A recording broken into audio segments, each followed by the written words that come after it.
ამ საკითხს რუსეთი ყოველთვის აყენებს. არაერთხელ ვთქვით, რომ ჩვენთვის უკრაინის ნატოში გაწევრიანება არ არის დღის წესრიგში. ჩვენ არ ვართ ერთადერთი ქვეყანა, რომელიც ასე ამბობს. შემიძლია დავასახელო ნატოს კიდევ 4 ქვეყანა, რომლებიც ამას დაადასტურებენ.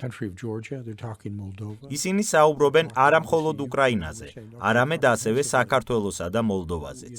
ჩვენ ვამბობთ, კარგი, შეგვიძლია განვიხილოთ ნატოს გაფართოების შეწყვეტა თქვენ საზღვრებამდე. ეს მათი უსაფრთხოების ინტერესებია.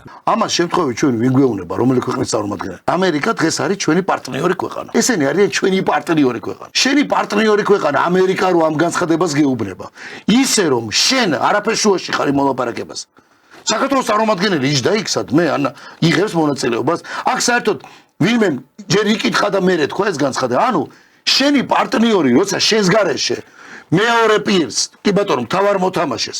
ეუბნება რომ შენ თუ ამაზე დაწყნარდები, ჩვენ ამაზე წამომსვლელები ვართ. და უკრაინას, მოლდოვას და საქართველოს ეს ხო ძალიან ისეთი ნეიროლინგვისტიკაა. რომ აღარაფერი ვთქვათ და განვარცოთ, მე რა უნდა მოუწიოს ახლა თუ ეს ლოგიკა დაჯდა და ესე განვითარდა, მაგრამ მოუწევს ოცნებას რისი გაკეთება. ამ ყველაფერს ჩვენი პარტნიორი ქვეყანა ამერიკის შეერთებული შტატები რომელთანაც შევასრულეთ ყველაფერი. არა ნატოს წევრი ქვეყანა მივიღეთ მისიებში მონაწილეობა. შევწერეთ ჩვენი ჯარისკაცები, დაჭრა, არ ვიცი მე, ფულადი შენატანი. მე კიდე ამას გარდა ჩვენ გარეშე შენ გარეშე პარტნიორი ხარ ამ ადამიანთან, შენ გარეშე, როცა საჭიროა მაშინ ყველაფერზე ყურით გვათრევდა.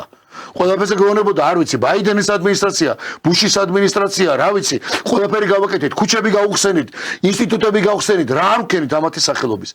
და პირველი კითხვა არ გიჩნდება, რომ ჩვენ გარეშე ამას ელაპარაკება. სად წერია საერთოდ ეს და რამ განაპირობა, მაშინ რომ ჩვენ აღარაფერს გვეკითხებიან და შენ გინდა ესე, კი ბატონო, ვერ შევლენ. გარანტირებულად უთხრა თუ არა, რომ თუ შენ ეს გინდა ბატონო ვლადიმერ და თუ შენ ეს დაგამშვიდებს და მოიტანს მშვიდობას, არ შემოვლენ ესენი არასოდეს.